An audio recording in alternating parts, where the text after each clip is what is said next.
Let us see the continuation of the article. Let us end in part 1 of the video. Revision between the past and the current rate was to take place at periodic interval.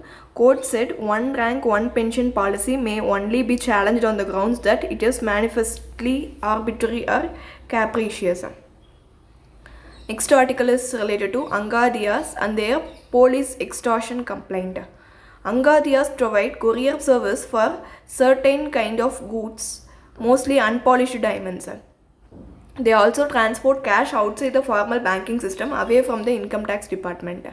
The system is largely based on trust without any written agreement. Angadya system is legal. Many have registered themselves as courier companies and also claim that they pay GST. Angadya system is like a courier service to transport some goods, but they cannot transfer or transport unaccounted cash or get involved in hawala transaction. Next article is in the light. Supreme Court red flagged for sealed jurisprudence is welcome. It must now decisively curtail this practice. In a democracy, only a set of acts by public agency must remain in the realm of secrecy. Delicate international negotiations are those that relate to sensitivity aspects of security. The principle of natural justice demands that all parties in litigation get a fair chance to scrutinize evidence. Citizens are entitled to know the reason for the court verdicts and subject them to scrutiny. Next article is related to toll on women. Political will, gender responsive interventions are needed in the fight against TB. Approximately 1.5 million people died from TB in 2020. In India, TB case fatality ratio increased from 17% in 2019 to 20% in 2020, according to the joint report 2010-13 of the Registrar General of India and Center for Global Health Research. TB was the 5th leading cause of death among the women in the country. While both men and women suffer consequences of this debilitating disease, women patients pay a much steeper socio-economic price. From social abstraction, lack of family support to negative impact on marital prospects, women observe the repercussion of TB beyond the clinical metrics. 2. We need to strengthen the counseling network for women patients and their families, irrespective of where the patient seeks care, public or private. Build the capacity of healthcare workers to educate the patient's family about the importance of providing her a support environment during the course of her treatment. 3 is to ensure that nutritional needs of the woman are being met. Deep-seated patriarchal notions wrap the place of a woman in the family. Women are often last one to eat, preferring to feed elders, husband and children. First, undernutrition is a serious risk factor for TB, and the research indicates such a risk are higher for women. It is commendable that the government through Nikshay Poshan Yojana has effectively providing a monthly benefit of Rs 500 to enable the nutritious diet for TB patients in the last few years.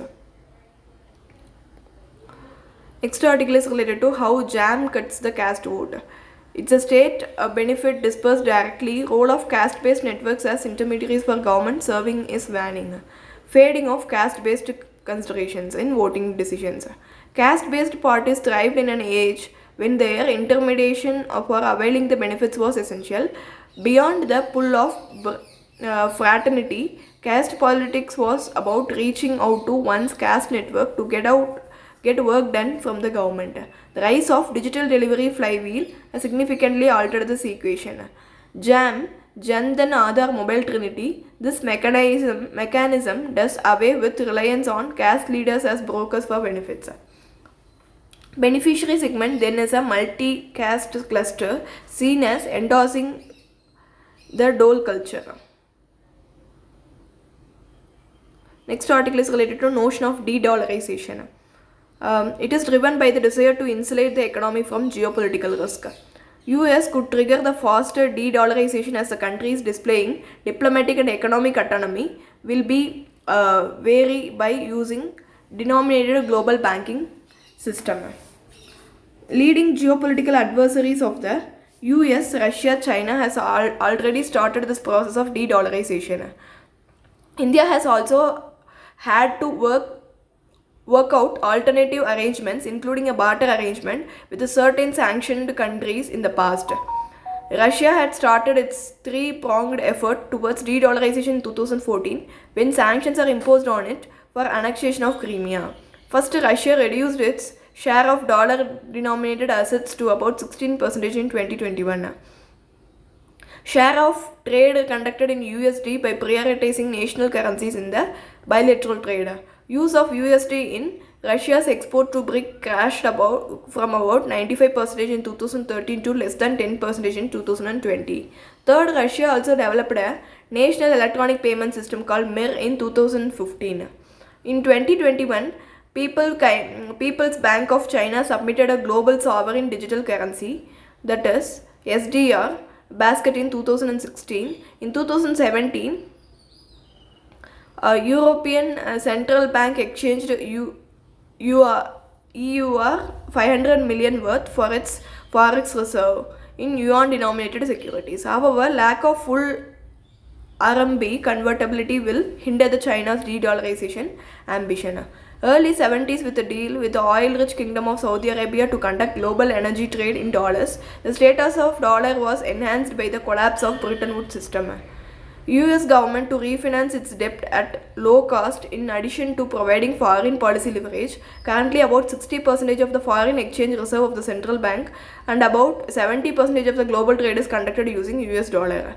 The currency is a relatively risk-free asset.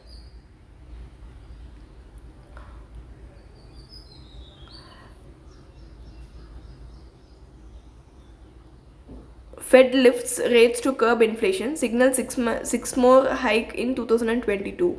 US Fed decision to hike rates and rising domestic retail inflation rate could have a bearing on RBI's monetary policy review at the next meeting of MPC scheduled for between April 6 to 8. Some economists argued that RBI have to revise the upward its inflation forecast as inflationary pressure are becoming generalized. As reassessment of the current accommodative stance of the central bank is also possible, this is the fifth consecutive month of rising inflation. Retail inflation was at 6.01% in January 2022, 5% a year ago. OMC said to buy discounted oil from Russia, no sanctions, says US. State-owned oil marketing companies are said to procure the crude oil from Russia at a discount. Also, said a move by India to procure crude from Russia could not be a violation of its sanction on Moscow, but added should think about where they stand regarding Russia's invasion of Ukraine. While India imports 80% of its crude oil requirement, only 2 to 3% of crude oil are currently sourced from Russia. OMC, which is ordinarily revise fuel price on a daily basis based on the benchmark international prices, halted price revised on November 4. That's all. Thank you. If you like the video, please do share, comment and subscribe.